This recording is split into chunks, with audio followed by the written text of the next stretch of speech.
Et le gouvernement, en effet, se réunit en séminaire ce matin à Matignon. Objectif, mettre en œuvre les mesures annoncées jeudi par le président Macron. Il y a du boulot, Jean-Michel. Il y a du boulot et c'est très difficile, ce boulot, à accomplir pour le Premier ministre. Parce que ce qu'a annoncé Emmanuel Macron jeudi, c'est à peu près l'inverse de ce que dit et fait Édouard Philippe à la tête du gouvernement depuis 2 ans. Si on prend la baisse de l'impôt sur le revenu, 5 milliards annoncés par Emmanuel Macron. Alors là, évidemment, tout le monde est d'accord, bravo, baisser les impôts, c'est très bien. Mais il faut compenser cette baisse d'impôts, sinon on accroît les déficits, donc 5 milliards.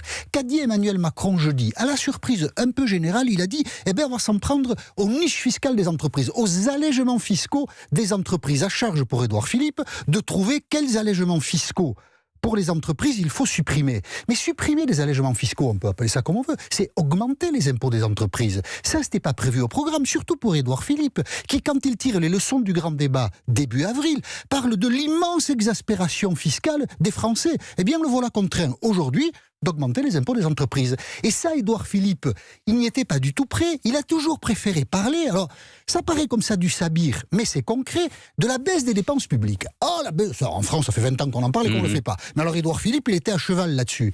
Et qu'est-ce qu'il a dit, Emmanuel Macron, jeudi? Il a dit les 120 000 emplois de fonctionnaires qu'on avait pris de supprimer. Ah ben, je ne vais pas les supprimer.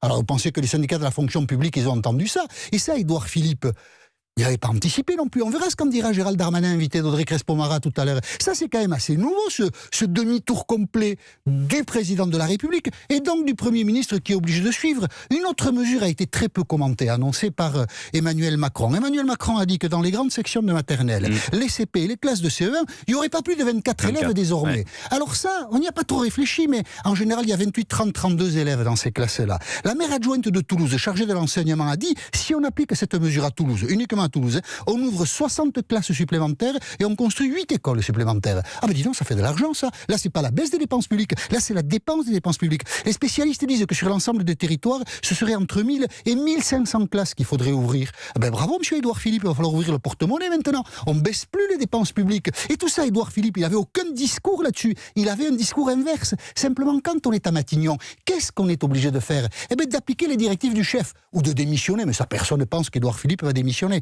Le Premier ministre dit souvent qu'entre lui et Emmanuel Macron, il n'y a pas l'épaisseur d'une feuille de papier à cigarette. Il a raison. Il y a l'épaisseur d'un paquet de cigarettes complet et un gros paquet de cigarettes. Une cartouche. Voire du cigare, un paquet de cigarettes. Merci Jean-Michel Apathy.